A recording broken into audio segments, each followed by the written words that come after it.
Well, it's the holiest day of the Kumbh Mela today. Some 3 crore pilgrims are out at the banks of the Ganga to bathe on the most auspicious day at the world's biggest gathering of humanity. 3 crore pilgrims are expected to take a holy dip at the Sangam on Mauni Amavasya, considered the most auspicious day of the Mahakumbh Mela. Security arrangements have been beefed up further as the festival comes a day after the hanging of Afzal Guru, who was convicted for his central role in the Parliament attack case. So it's a big day at the Kumbh Mela today, the holiest day really, with 3 crore pilgrims who will be out on the banks of Ganga to take a holy dip today. It's the biggest gathering of humanity. 3 crore pilgrims are expected today itself at the Sangam. It's the occasion of the Mauni Amavasya, which is considered the most auspicious day at the Mahakumbh Mela. Remember, security arrangements have been beefed up at the Kumbh Mela because this comes just a day after the hanging of Parliament attack case accused Afzal Guru. And those are visuals on your television screens. The number of pilgrims there at the bank of the holy river Ganges will only increase through the day. 3 crore is the figure that's being pegged of the number of people who will be taking a holy dip at the Sangam today.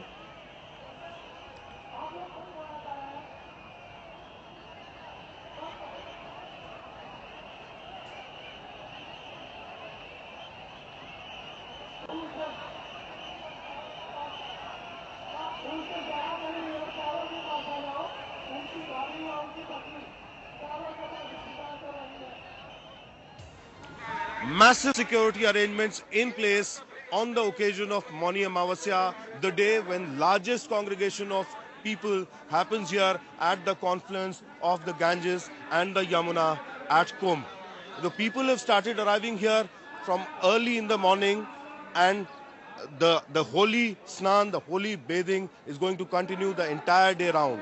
Well, as far as the security is concerned, apart from the regular police and the PSC, there are contingents from the CRPF, the ITBP, which have been pressed into service. Also with specific intelligence inputs after the Afzal Guru hanging, the security of the entire Mela area has been specifically beefed up. You can see the watchtower in the background, also the CCTV cameras that have been installed, they are being monitored through a centralized station, and the police is keeping a strict vigil also through its plainclothes personnel which are present here among the common people. The real challenge out here for the police is that the people who come here for holy bathing do not move away from the confluence. Most of these people stay back, and the police is continuously making announcements on the public address system, urging the people to move back so that new people can come in for the holy bathing. With camera person Salim, this is Amir Haq in Kumbh area, Allahabad, for Headlines Today. In fact, our correspondent Amir Haq is at the Mahakumbh to take us through all that he's seeing around himself, as 3 crore people and devotees are set to take a dip in the holy Ganges. Amir, since when have people started gathering today for the holy dip, and how many people have already approximately taken that holy dip? Well, Maha, people have been pouring in over the last 24 hours for this grand Shahi Snan out here on the occasion of Mauni Amavasya. This is considered to be the most auspicious bathing day as far as the 55-day Kumbh is concerned, and therefore about 3 crore people are expected to turn up for the event. You know, there are massive arrangements in place to help people to reach the confluence of the Ganges and the Yamuna. The entire administration is also beefed up, not just for the security, but also to cooperate, to provide help to the akhadas, the Naga sadhus, which are reaching the confluence one after the other. There are about 13 akhadas which will go for the Shahi Snan from early morning today till about afternoon. So it's a grand view out here, behind me, and also on the other side where the confluence is. people, all roads seem to be leading towards the confluence area. Well, absolutely. It's that confluence area, or the Sangam, the confluence of three rivers, the Ganga, Yamuna and the mythical Saraswati, that is considered auspicious, especially on a day of Mauni Amavasya. In fact, Amir Haq is going to stay on with us, but we are going to take a quick look at some of the other aspects of the Kumbh. The Kumbh is not only about the common devotees, but it's also about those who've renounced all trappings of the world, the sage, the sadhus, and amongst the sadhus, the most colorful of them all, the Naga sadhus. Naga sadhus are divided into akharas, as Amir was pointing out over there. These akharas are fiercely competitive when it comes to attracting new devotees and also showing to the world that they are the most devout in the world. So let's travel into the colorful world of the Naga sadhus.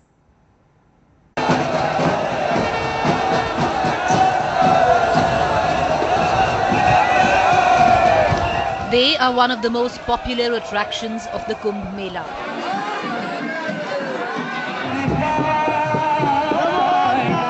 They are a visual delight for photographers, an enigma for true devotees, and a must-see on the itinerary of every foreign tourist.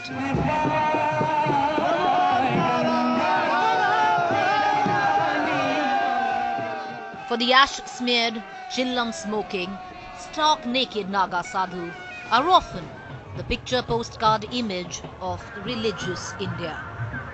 But the way to become a Naga sadhu is difficult and challenging.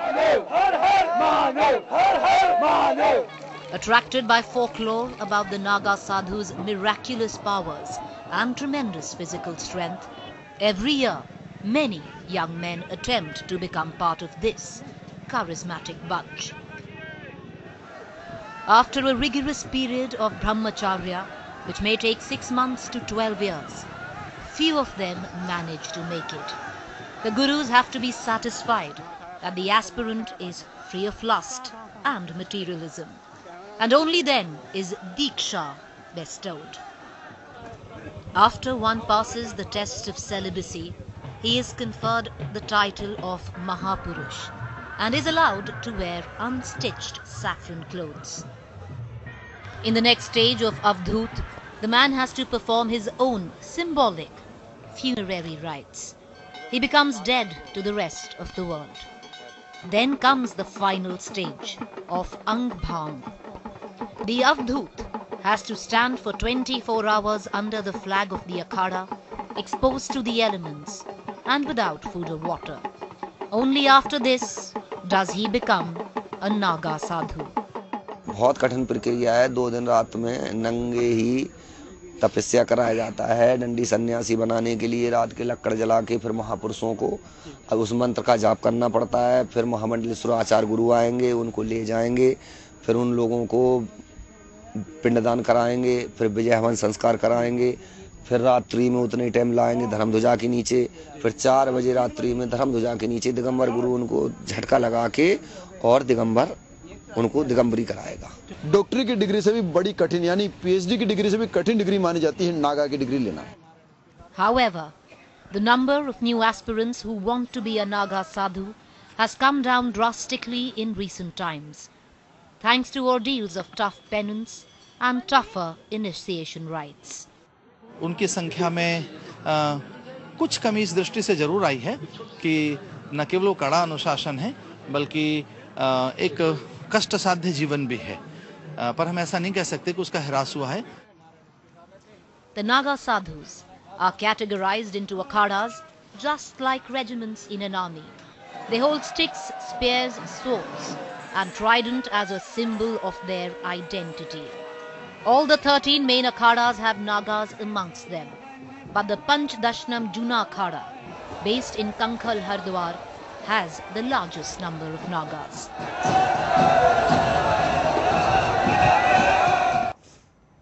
Well, Amir Haq is still with us from Allahabad. Amir, take us through the arrangements that have been made apart from the security having been beefed up today for the smooth functioning at the Sangam.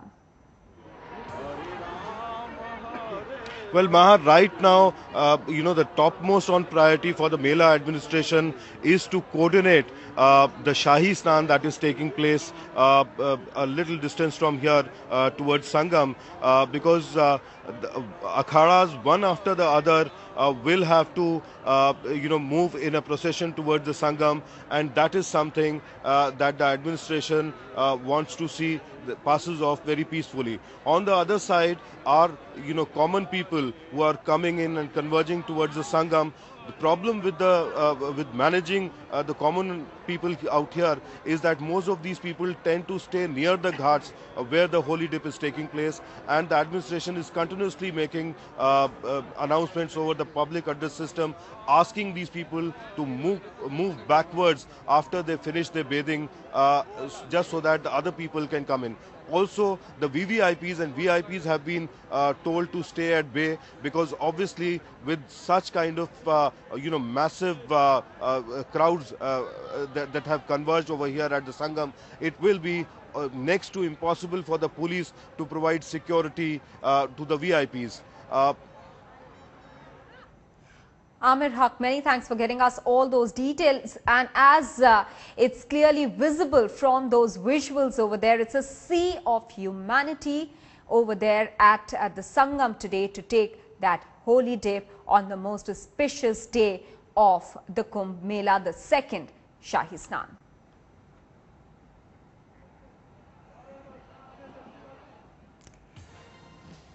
Well, and it's not just the Naga sadhus who are intriguing in their mannerisms. Every single spiritual guru at the Mahakumbh has a camp of his own, and each one is out to outdo the other and impress others. There is a computer Baba, a pilot Baba, a bullet Baba, a gold Baba. It's a spectacle, a Mela if ever there was one.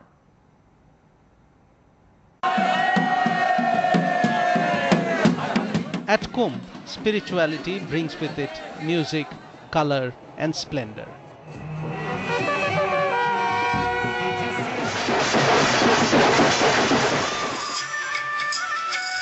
Divine, yes, but the various Babas at the Kumbh also know how to put up a good show.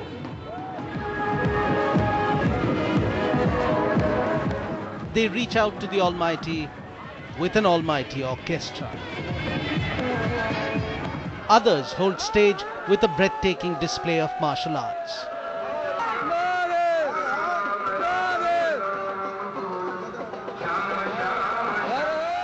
But this sadhu wants his spiritual offerings to go down in the record books.